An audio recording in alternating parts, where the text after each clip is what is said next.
بسم اللہ الرحمن الرحیم۔ ہارون رشید عرض کر رہا ہوں، السلام علیکم ورحمۃ اللہ وبرکاتہ۔ 1.5 گھنٹے کی ملاقات ہو گئی شہباز شریف صاحب کی اور سہیل آفریدی صاحب کی، اور ان کے ساتھ تھے رانا ثناء اللہ صاحب اور امیر مقام صاحب، اور وہ اپنے ساتھ صرف لائے مزمل اسلم صاحب کو۔ اور عجیب و غریب حکمت عملی جو ہے وہ نکات انہوں نے مرتب کیے تھے شہباز شریف صاحب اور ان کے ساتھیوں نے۔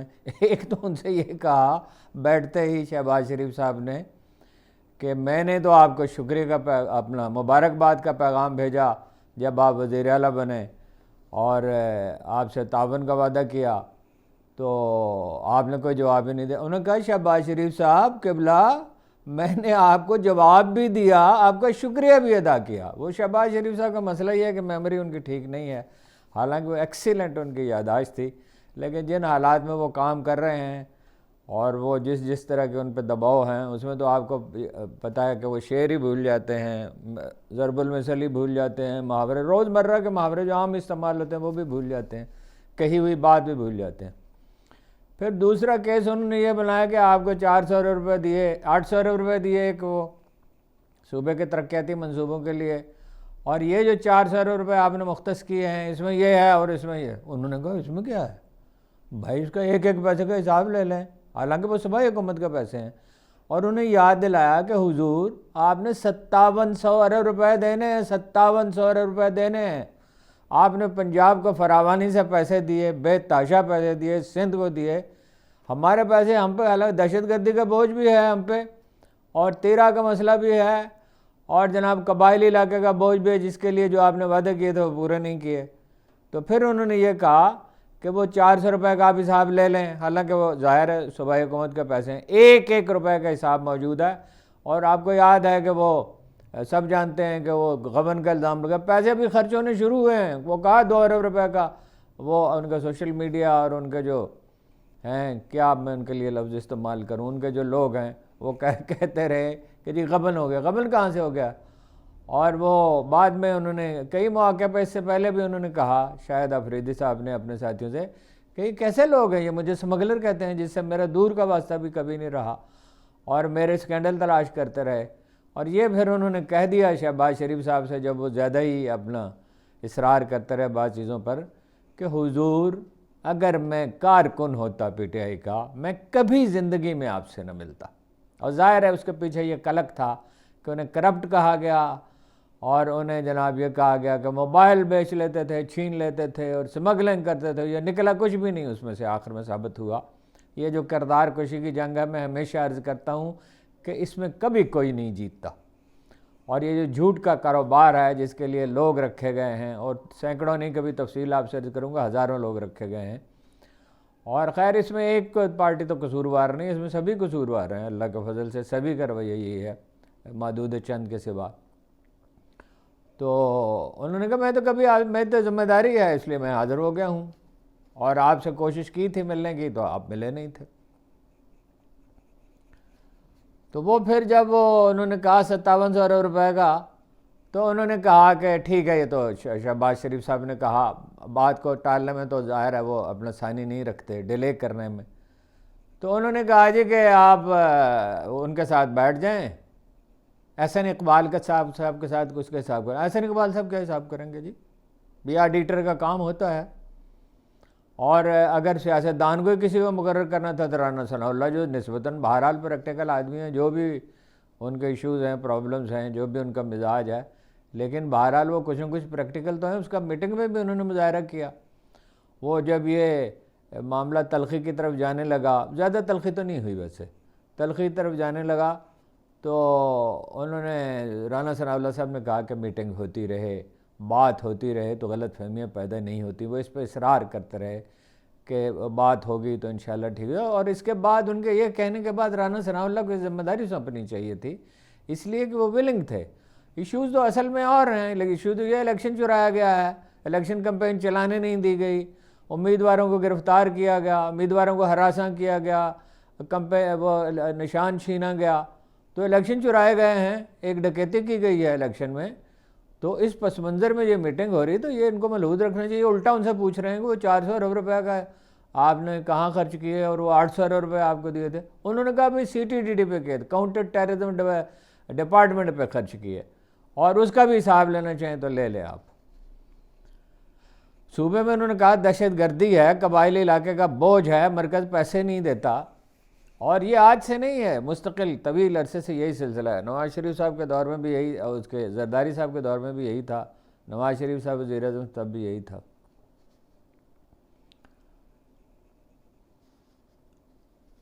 شہباز شریف صاحب نے کہا آپ اپنی سیاست کریں.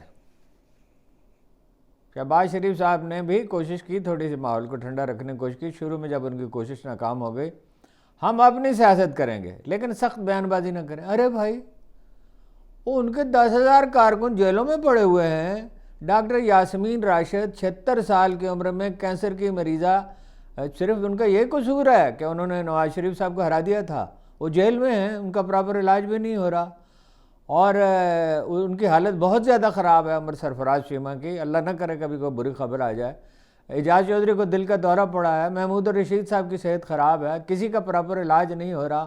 ہزاروں کارکن، حتیٰ کہ مجیب الرحمان شامی جیسے شخص کو کہنا پڑا کہ بھائی ہو گئی غلطی، جن سے غلطی ہوئی ہے، سب سے تو نہیں ہوئی، 10,000 کارکن تو قصوروار نہیں ہے، جن سے غلطی ہو گئی ہے بھائی 2-2.5 سال جیل میں گزر گئے تو کتنا عرصہ، 10 سال 20 سال کب تک جیل میں رکھیں گے. اور سیٹھی صاحب بھی ایون کہہ رہے ہیں کہ بھائی یہ کیا ہے. اور تو سب سے اہم بات یہ ہے کہ آپ نے ٹیررزم ختم کرنا ہے یا نہیں کرنا، بلوچستان میں امن چاہیے یا نہیں چاہیے.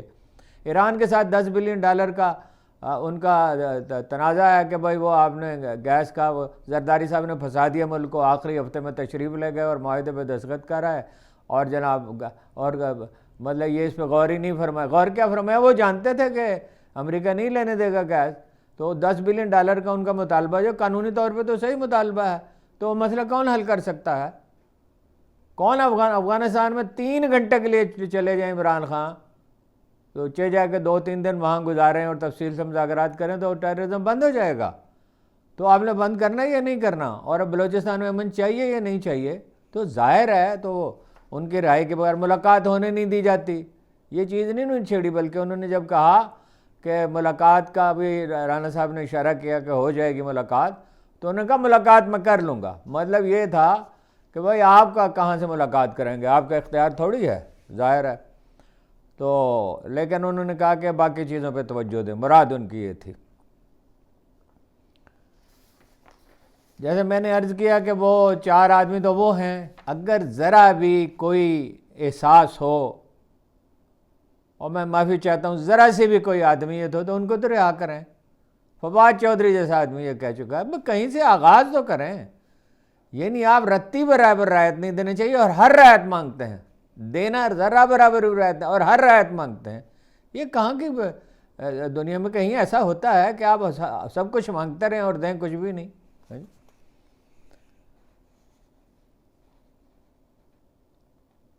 شہباز شریف صاحب نے کہا آپریشن کا معاملہ ہے، اس کی ضرورت ہے.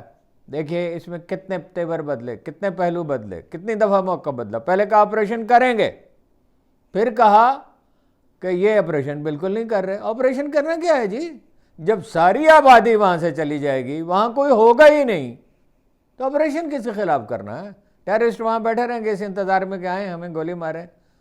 وہ 3,000 سال پہلے لگ بھگ وہ یہاں ٹیکسلا میں آئے تھے، وہ کیا ان کا نام تھا، یورپ سے، سینٹرل ایشیا کے پرلے علاقے سے، بلکہ ہن. تو وہ انہوں نے فیصلہ کیا کہ 90,000 اپنا بدھ مت کے جو ہوتے ہیں پیشوا، انہوں نے فیصلہ کیا کہ بھئی ہم جنگ نہیں کریں گے اور اپنی گردن پیش کر دیں. وہ کر سکتے تھے. یا گاندھی نے وائسرائے سے کہا تھا، جا کے ملاقات کی اور بیان بھی دیا. انڈیا ونز فریڈم میں ابوالکلام آزاد نے لکھا ہے کہ یہ برطانیہ کو جنگ نہیں کرنی چاہیے ہٹلر سے اور روحانی طاقت سے مقابلہ کرنا چاہیے. وہ وائسرائے غالباً لارڈ لینتھن تھا، اس کا صحیح تلفظ کبھی میری زبان پہ نہیں چڑھتا. تو وہ ابوالکلام نے لکھا ہے کہ وہ ہکا بکا ہی رہ گیا. معمول یہ تھا کہ وہ دروازے تک چھوڑنے کے لیے آتا تھا، خدا حافظ کہتا تھا، لیکن وہ اتنا حیرت زدہ ہوا گاندھی کے یہ کہنے سے کہ وہ بالکل بیچارہ اس کا منہ ہی کھلے کا کھلا رہ گیا اور اسی حالت میں وہ آ گیا. وہ بعد میں اس نے حیرت کا اظہار کیا کہ بھائی صاحب ادھر بم پرس رہے ہیں اور گاندھی صاحب فرما رہے ہیں کہ یہ وہ. خیر گاندھی کے تو اتنے ہولناک تضادات ہیں, وہ پراپیگنڈے کے بل پہ اسے بنا دیا گیا عدم تشدد کا قائل. اپنا وہ تو اس میں بھی اس کے تضادات ہیں, لیکن خیر یہ تو بالکل ہی دوسرا موضوع ہے. بہرحال انہوں نے کہا, سہیل آفریدی صاحب نے کہا کہ بھائی ہم کوئی دہشت گردی کے حامی ہیں. ابھی مجھے نہیں پتا انہوں نے اس کا حوالہ دیا یا نہیں دیا. ظاہر ہے کچھ معلومات پرائم منسٹر ہاؤس کے کچھ ایک سورس ہے وہاں سے ملیں, کچھ دوسری طرف سے ملیں. میری ملاقات تو نہیں ہے سہیل آفریدی صاحب سے, یہ ابھی نوجوان تھے بہت, تو اس زمانے میں عمران خان صاحب کے ساتھ گیا 2-4 دفعہ, تو وہاں انہیں دیکھا تھا. اور اس کے بعد تو میری مزمل اسلم صاحب سے ملاقات ہے, لیکن چھن کے جو معلومات ملیں کچھ, اور ذریعہ اگرچہ معتبر ہے, تو وہ اپنا ظاہر ہے پرائم منسٹر ہاؤس میں تو ہمارا داخلہ ہی بند ہے, لیکن بہرحال ایک سورس ہے. تو انہوں نے کہا, انہوں نے مجھے نہیں پتا انہوں نے اس کا حوالہ دیا یا نہیں دیا, کہ بھئی کل تو اتنا سخت بیان جاری کیا پی ٹی آئی نے, دہشت گردی کی ڈٹ کر مذمت کی ہے. شاید ہی اتنی مذمت حکومت کے سوا کسی نے کی ہو. وہ نعرے بازی ضرور چیف منسٹر صاحب کرتے رہے اور اشک بہاتے رہے اپنا سرفراز بگٹی صاحب, لیکن یہ کہ یہ تو ظاہر ہو گیا کہ تیاری پوری نہیں تھی اور انٹیلیجنس کا فیلئر ہے. اور دہشت گردی کی کون مذمت نہیں کرے گا جی؟ بے گناہوں کو قتل کیا گیا بلوچستان میں, احمقوں کے سوا ہر شخص مذمت کرے گا.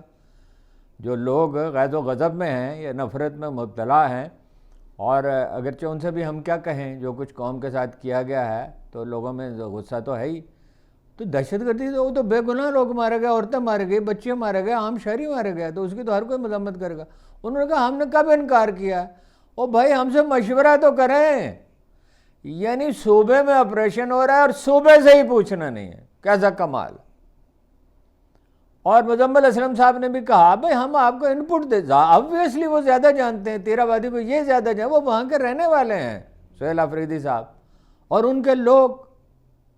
اور ملاقات اصل میں ہوئی اس لیے کہ انہوں نے اتنا دباؤ پیدا کر دیا تھا جرگے کی وجہ سے. ان سے کہا جاتا رہا جرگہ نہ کریں, لیکن جرگہ تو انہیں کرنا تھا, اس لیے کہ بھائی آپ ان کو پیسے بھی نہیں دے رہے, ان پہ الزام تراشی بھی کر رہے ہیں, حتیٰ کہ اس کو سمگلر کہہ دیا, اور پیسے بھی ان کو نہیں دے رہے, اور رکاوٹیں بھی کھڑی کر رہے ہیں, ان کو دہشت گردوں کا حامی ثابت کر رہے ہیں.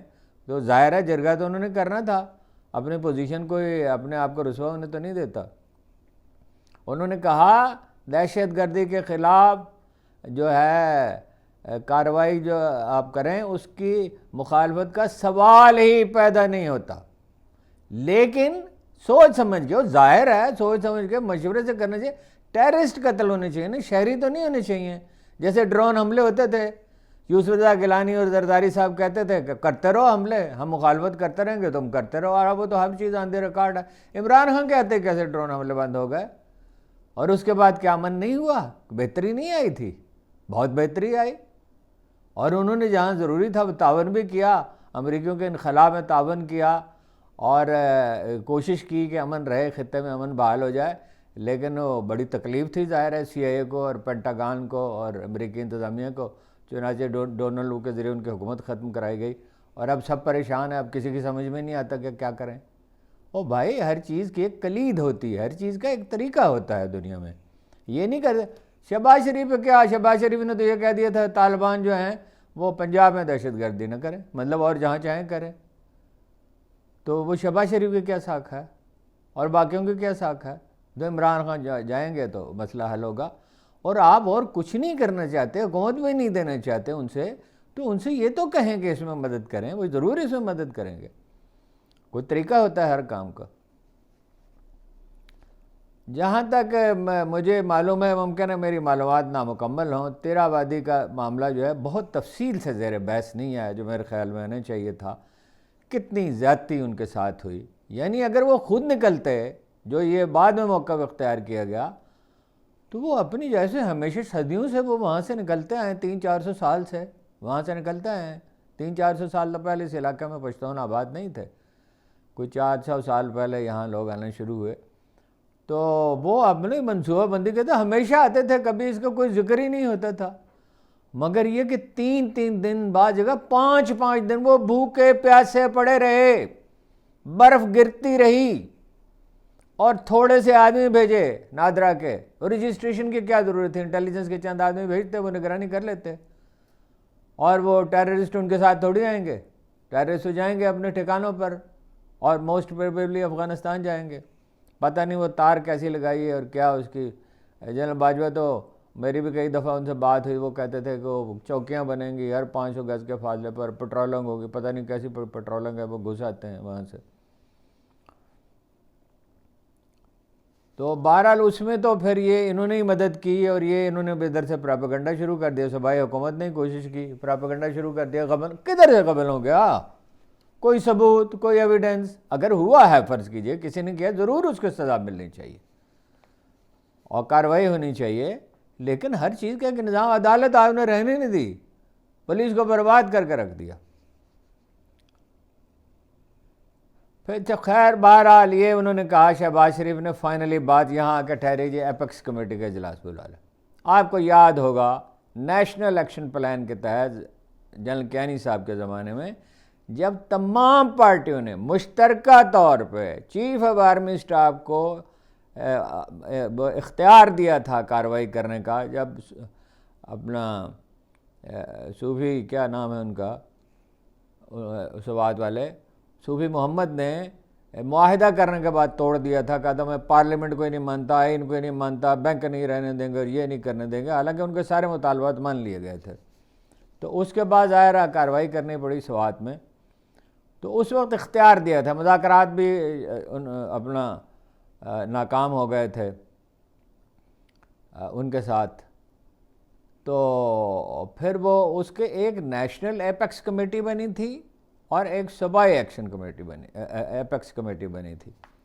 تو انہوں نے کہا اس کی میٹنگ کر لیں، شہباز شریف صاحب نے کہا پھر نیشنل ایپیکس کمیٹی کی میٹنگ کر لیں گے۔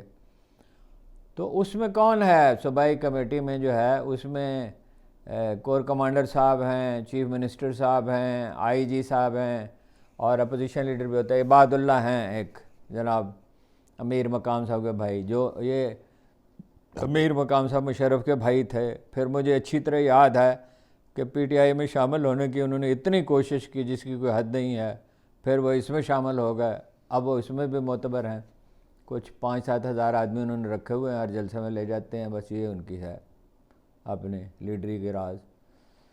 تو جو نیشنل ایپیکس کمیٹی ہے اس میں وزیر اعظم ہیں، چیف آف آرمی اسٹاف ہیں، D G I S I ہیں، 4 چیف منسٹر ہیں، 4 چیف سیکرٹریز ہیں،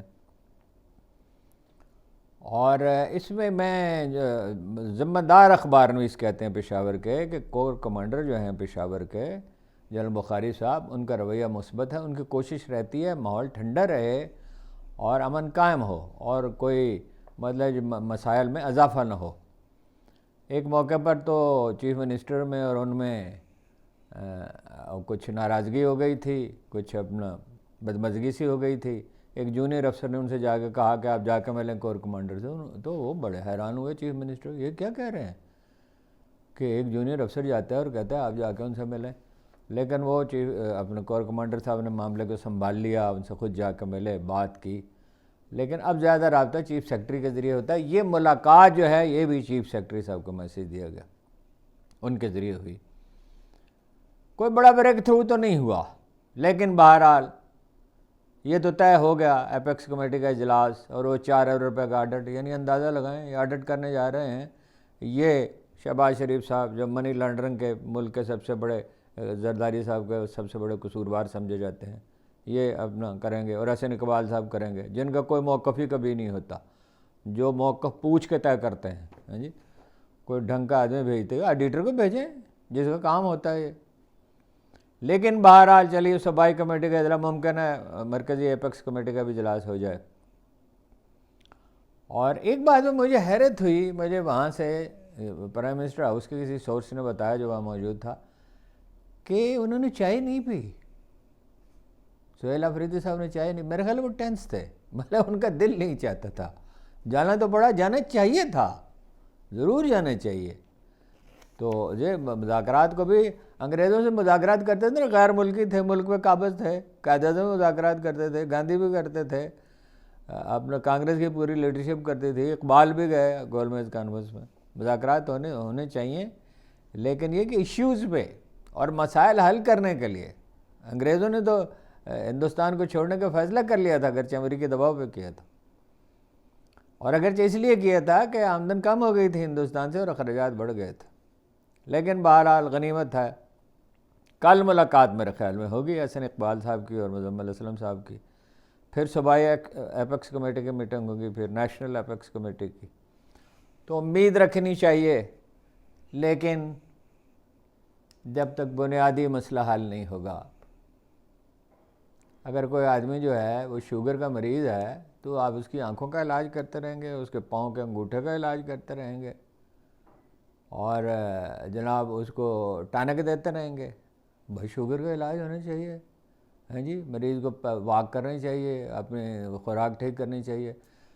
نئے الیکشن کے سوا, ایک فیئر اینڈ فری الیکشن کے سوا کوئی چارہ نہیں ہے. معیشت ڈوبتی رہے گی, سرمایہ فرار ہوتا رہے گا, غیر ملکی سرمایہ نہیں آئے گا, بے یقینی نہیں ختم ہوگی, امن قائم نہیں ہوگا, سیاسی استحکام نہیں آئے گا. اور امن اور استحکام کے بغیر دنیا میں کہاں ترقی ہوئی ہے؟ یہ چین کی ترقی ہمارے سامنے ہے نا جی, اس کا ایک ایک مرحلہ بیان کیا جا سکتا ہے. ہر آدمی نے اس کو پڑھا اور سمجھنے کی کوشش کی ہے. 80,000 کروڑ آدمی جو ہیں غربت سے نکلے ہیں, بلکہ 1 ارب غربت سے نکلے ہیں. میں تو ایک دفعہ چین جانے کا موقع ملا, اب ساری تفصیلات ٹاپ لیڈرشپ سے سنی, بہت ذمہ دار لوگوں سے. تو نسخہ تو ایک ہی ہے, امن ہو اور استحکام ہو. چین کیوں گیا دنیا بھر کا سرمایہ, اور انڈیا کیوں جا رہا ہے؟ حالانکہ انڈیا میں تو چین جیسا امن تو نہیں ہے. امن ہوگا, استحکام ہوگا,